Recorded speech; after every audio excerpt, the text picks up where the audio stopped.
북녘과 국제 전역에 계신 우리 동포 여러분, 여기는 RBS 부흥복음통일방송입니다. 7200kHz, 7200kHz, 여기는 RBS입니다. 대한민국 헌법 제3조, 대한민국의 영토는 한반도와 그 부속 도서로 한다. 북한에 있는 동포 여러분도 헌법상 대한민국 국민입니다. 2026년 새해에는 북한을 포함한 모든 공산주의 이념에 동조하는 세력들이 무너지고 자유를 누리는 해가 되기를 소망합니다.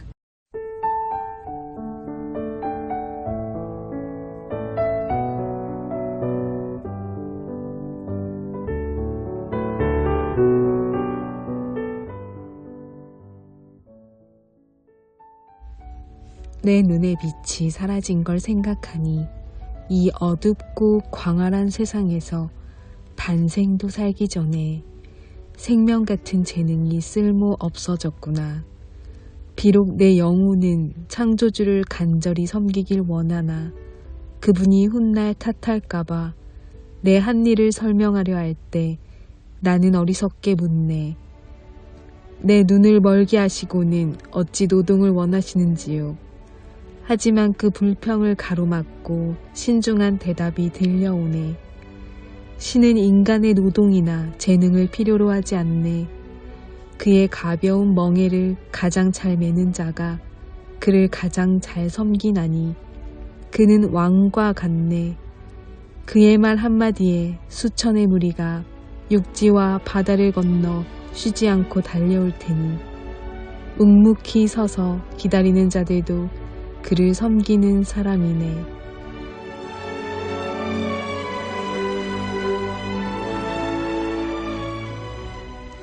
영국 시인 존 밀턴이 44세 때 시력을 잃고 쓴 시입니다. 그의 실명 원인은 크게 두 가지로 전해집니다.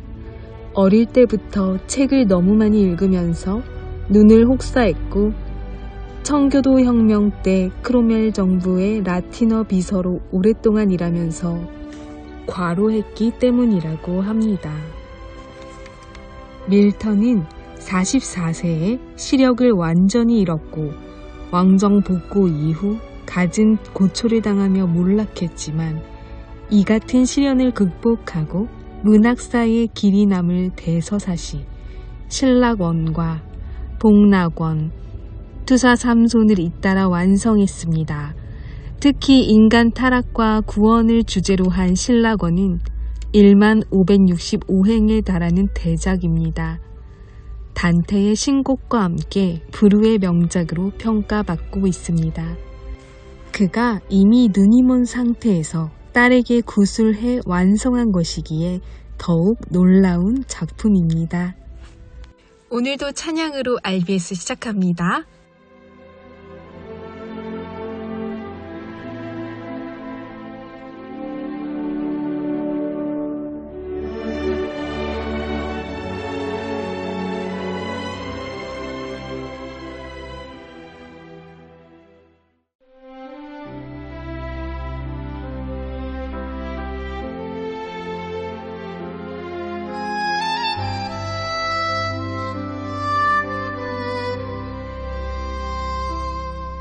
어두운 밤에 캄캄한 밤에 새벽을 찾아 떠난다. 종이 울리고 닭이 울어도 내 눈에는 오직 밤이었소. 우리가 처음 만난 그때는 차가운 새벽이었소. 당신 눈 속에 사랑이 있음을 나는 느낄 수가 있었소. 오 주여 당신께 감사합니다.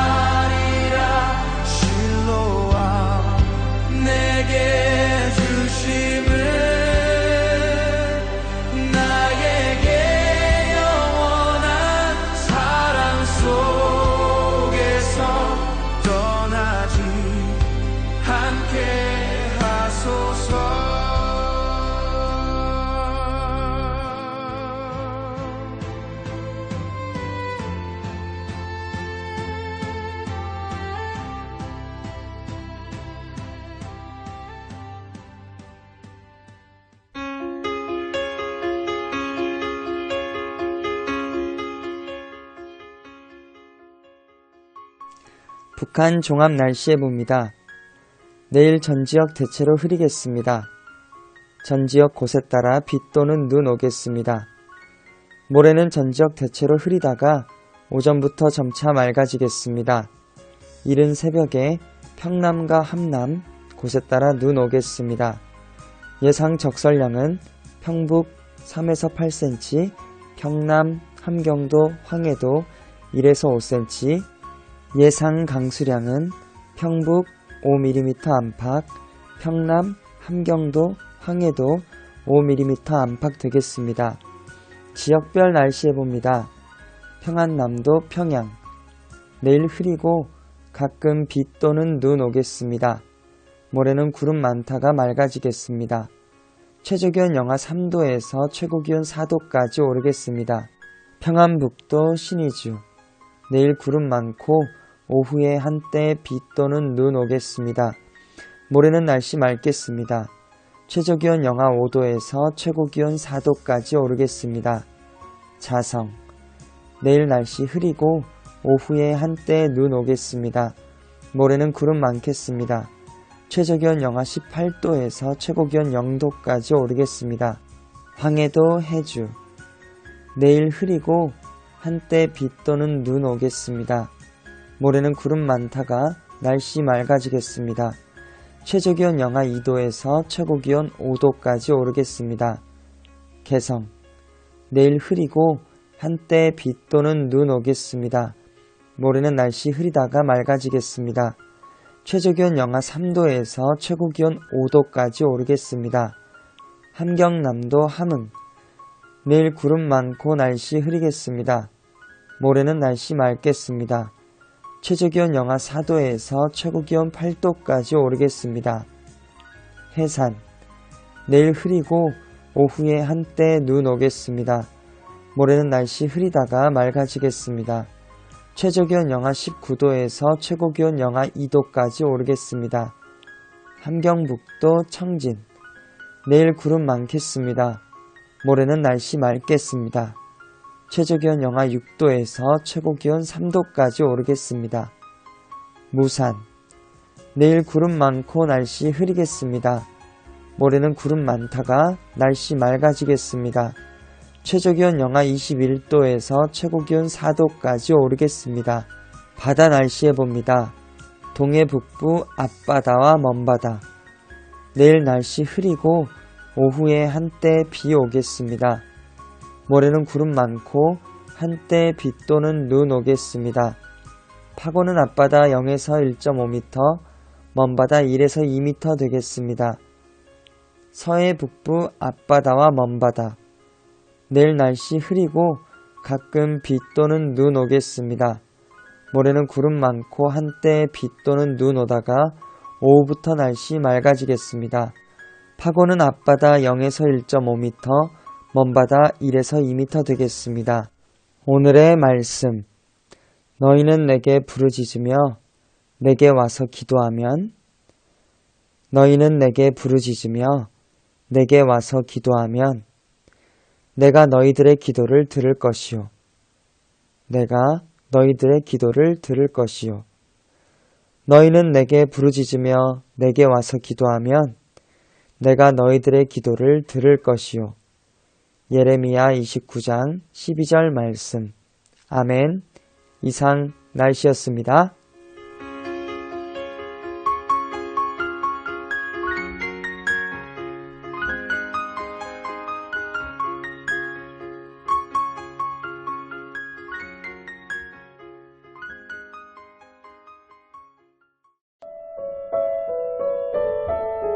여기는 RBS 부흥복음통일방송입니다.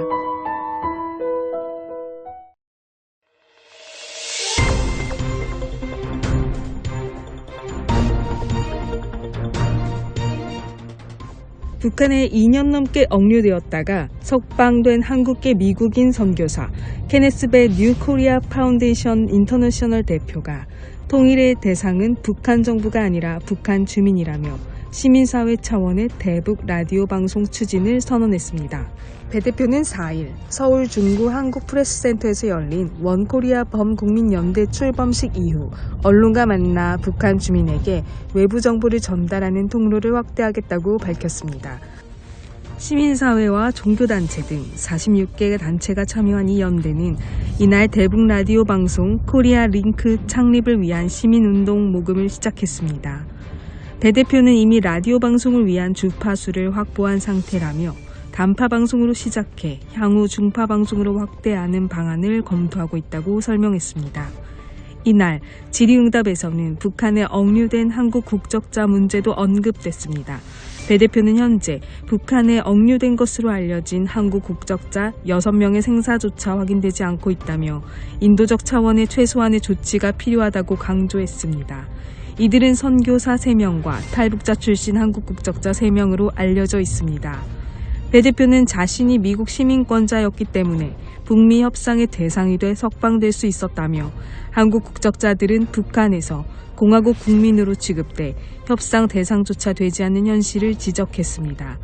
그러면서 서신 교환이나 전화통화라도 가능하도록 정부의 노력이 필요하다고 말했습니다. 한편 배 대표는 북한 내부 상황과 관련해 코로나 시국 이후 국경 봉쇄가 계속되면서 탈북과 밀수가 거의 불가능해졌고 장마당 경제가 붕괴 직전까지 몰렸다고 진단했습니다.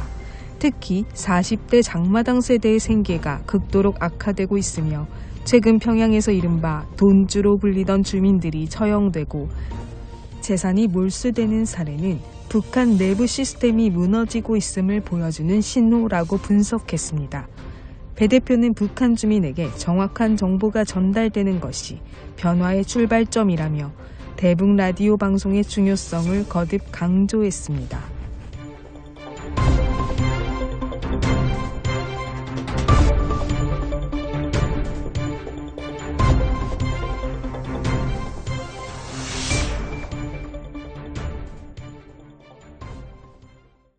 북녘 동포 여러분, 3월부터 뉴 코리아 희망 방송은 이곳 7200kHz, 이곳 7200kHz에서 같은 시각 11시, 화요일, 목요일, 토요일 청취하실 수 있습니다.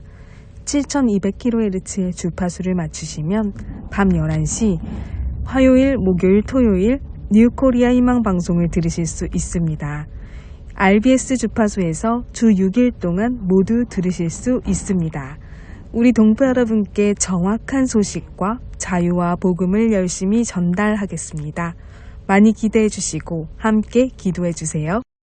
전 세계 소식을 전해드립니다. 오늘은 RBS 편집 기자가 2026년 밀라노 동계올림픽 소식과 동계올림픽의 역사를 전해드립니다.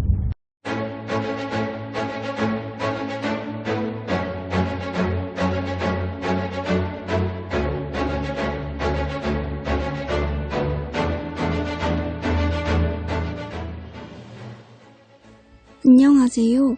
오늘은 스포츠 소식을 전해드립니다. 2026년 밀라노 동계올림픽이 2월 6일 개최되었습니다. 밀라노는 유럽에 있는 이탈리아의 경제 수도입니다. 공식 정식 명칭은 2026 밀라노 코르티나 단페초 동계올림픽입니다. 이탈리아 두 도시에서 공동 개최를 하는데 이름이 길기 때문에 줄여서 밀라노 동계올림픽으로 불리고 있습니다. 동계 스포츠의 기원은 인류가 눈과 얼음 위에서 이동하기 위해 고안한 생존 도구에서 시작되었습니다. 스포츠화가 된 시기는 19세기 중반이었습니다. 노르웨이에서 현대적 스키 기술이 체계화되었고 네덜란드에서는 스케이트가 대중적인 경기로 발전하여 제1회 동계올림픽이 1924년에 프랑스 샤모니에서 처음 열렸고 당시에는 하계올림픽 부속 행사 성격이었으나 이후 정식 제1회 대회로 인정받았습니다. 그렇다면 북한은 역대 동계올림픽에 몇 회 참가했을까요? 북한은 지금까지 모두 9차례 동계올림픽에 참가했습니다. 하계올림픽 참가 횟수는 11차례입니다. 북한의 첫 동계올림픽 출전은 1964년 오스트리아 인스부르크 대회였습니다. 이 대회에서 스피드 스케이팅 선수 한필화가 은메달을 따내며 북한 동계올림픽 역사상 최고 성적을 기록했습니다. 이후 북한은 1972년 삿포로, 1984년 사라예보, 1988년 캘거리 대회에 참가했고 1992년 프랑스 알베르빌 대회에서는 쇼트트랙 선수 황옥실이 동메달을 획득했습니다. 고난의 행군이라는 100만 명이 넘는 대아사가 시작되던 시기에도 1998년 나가노 대회에 참여했었습니다. 2006년 토리노, 2010년 밴쿠버 대회에 참가했으며 특히 2006년 토리노 대회에서는 개막식에서 남북 공동 입장을 하기도 했습니다. 가장 최근 참가 대회는 2018년 평창 동계올림픽입니다. 대한민국에서 주최하며 한민족의 특혜를 얻은 북한은 이 대회에서 22명의 선수단을 파견하고 여자 아이스하키 남북 단일팀을 구성해 국제사회의 주목을 받았습니다. 그러나 이번 동계올림픽에는 출전권 확보에 실패해 선수단을 파견하지 못했습니다. 대신 북한은 올림픽 기간에 맞춰 백두산 인근 삼지연시에서 전국 겨울철 체육 경기 대회를 열며 내부 결속에 나서고 있습니다.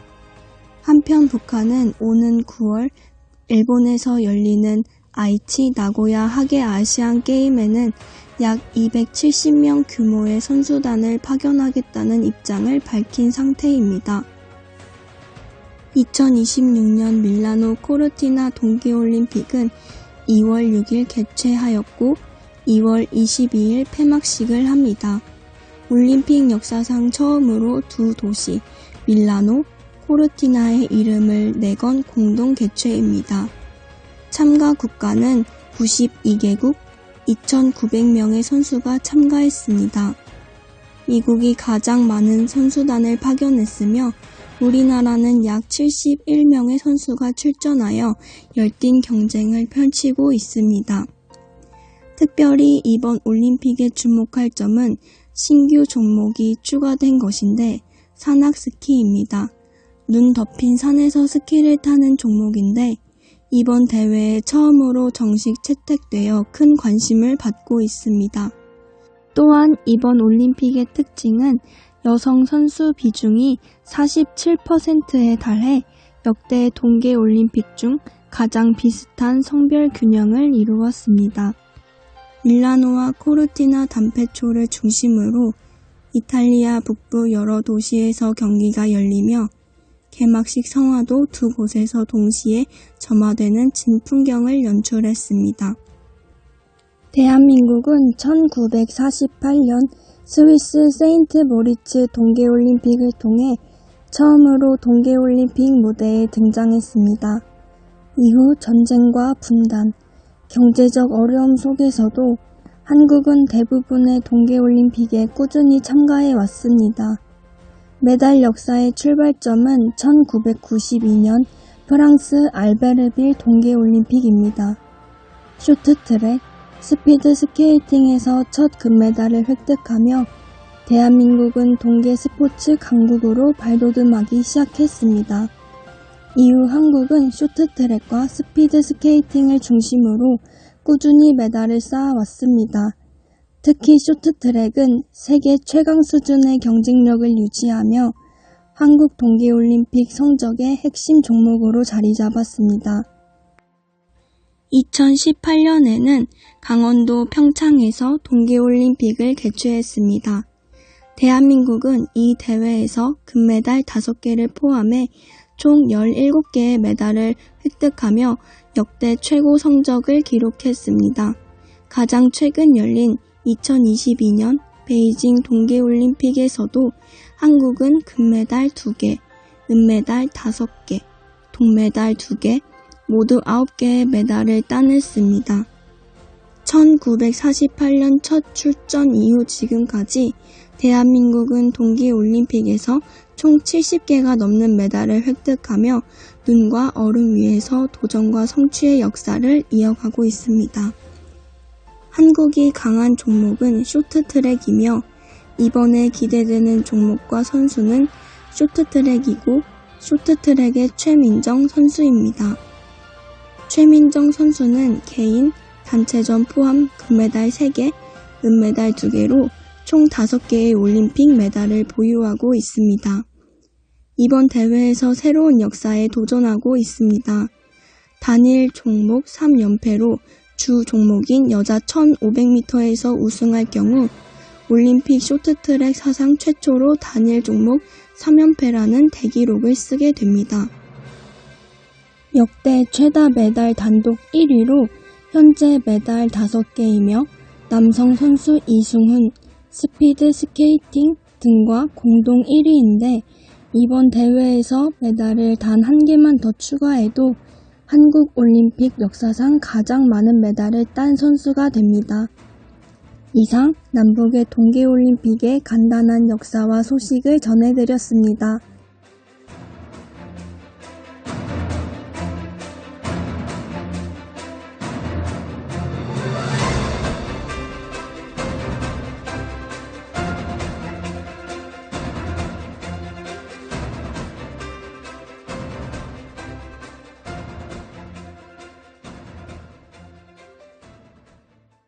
지금 이 시간은 한국 근현대사 바로알기 시간입니다. 역사를 바로할 때 건강한 통일한국을 준비할 수 있습니다. 오늘은 11강 자유를 위해 부름받은 사람 이승만 편을 전해드립니다. 자유를 위해 부름받은 사람 첫 번째 이야기. 드디어 역사의 무대에 등장한 이승만의 이야기를 시작합니다. 지난 시간까지 종의 멍에를 짊어진 채 고통당하던 조선에 조선을 자유케 하라는 하나님의 명령을 받고 조선에 온 선교사들의 이야기를 살펴봤습니다. 오늘부터는 선교사들로부터 자유의 불씨를 선물 받은 조선이 어떻게 그 불씨를 큰 불로 만들어가는지 그 위대한 여정을 따라가 보겠습니다. 대한민국 탄생의 위대한 여정, 지금부터 시작합니다. 잠깐 성경 이야기를 해야 할 것 같습니다. 출애굽기 3장 7절에서 10절을 보겠습니다. 여호와께서 말씀하셨습니다. 내가 진실로 이집트에 있는 내 백성들의 고통을 보았으며 그들이 감독관들 때문에 울부짖는 소리도 들었다. 나는 그들의 고통을 잘 알고 있다. 그래서 내가 내려온 것이다. 내가 그들을 이집트 사람들의 손에서 구해내고 그 땅에서 그들을 이끌어내어 아름답고 넓은 땅, 젖과 꿀이 흐르는 땅, 곧 가나안 족속과 헷 족속과 아모리 족속과 브리스 족속과 히위 족속과 여부스 족속의 땅으로 인도할 것이다. 이제 이스라엘 백성들의 울부짖는 소리가 내게 들렸고 이집트 사람들이 그들을 억압한 것을 내가 보았다. 그러니 이제 너는 가거라. 내가 너를 바로에게로 보내 너로 하여금 내 백성 이스라엘 자손을 이집트에서 이끌어내게 할 것이다. 지금 읽은 출애굽기의 내용은 하나님께서 이스라엘 백성을 애굽에서 구원하시기 위해 모세를 부르시는 장면입니다. 기독교인이 아니더라도 모세라는 이름은 한 번쯤은 들어보셨을 것 같네요. 모세는 하나님의 명령대로 이스라엘 백성을 이집트로부터 이끌어내어 홍해를 건너 광야를 지나 약속의 땅 가나안이 보이는 모압 평지까지 인도했습니다. 그 여정은 약 40년이나 걸렸죠. 40년 동안 하나님이 세운 지도자 모세는 이스라엘 백성이 하나님이 약속하신 땅 가나안에 무사히 들어갈 수 있도록 인도한 최고의 인도자였습니다. 우리나라에도 모세와 꼭 닮은 사람이 있다는 걸 아시나요? 우리 민족을 조선이라는 암흑의 땅에서 대한민국이라는 약속의 땅으로 인도한 그 인도자. 이 사진 오른쪽에 서 있는 사람이 바로 그 사람입니다. 이 사람은 누구일까요? 이 사람은 세종대왕의 형 양녕대군의 16대 손입니다. 1875년 3월 26일 황해도 평산에서 태어났고 신동 천재였습니다. 6살에 천자문을 다 외우고 13살부터 과거에 응시했다고 합니다. 이 사람에게는 최초라는 수식어가 아주 많이 따라다닙니다. 최초의 왕족 출신 기독교인, 우리나라 최초의 일간지 매일신문 창간, 우리나라 최초의 미국 박사학위 소지자, 한국인 최초 미국 내 베스트셀러 작가, 우리나라 최초의 신채시 작가, 우리나라 최초의 대통령. 이쯤 되면 이 사람이 누구인지 아시겠죠? 네, 바로 대한민국의 건국 대통령 이승만 박사입니다. 동력동포 여러분, 주님 안에서 정말 많이 사랑합니다. 저는 수요일 밤 11시에 찾아올게요. 서울에서 방한나였습니다. 어리석은 세상은 너를 몰라 후회 속에 감춰진 너를 못 봐. 나는 알아 내겐 보여 그토록 찬란한 너의 날개. 겁내지마 할 수 있어 뜨겁게 꿈틀거리는 날개를 펴 날아올라 세상 위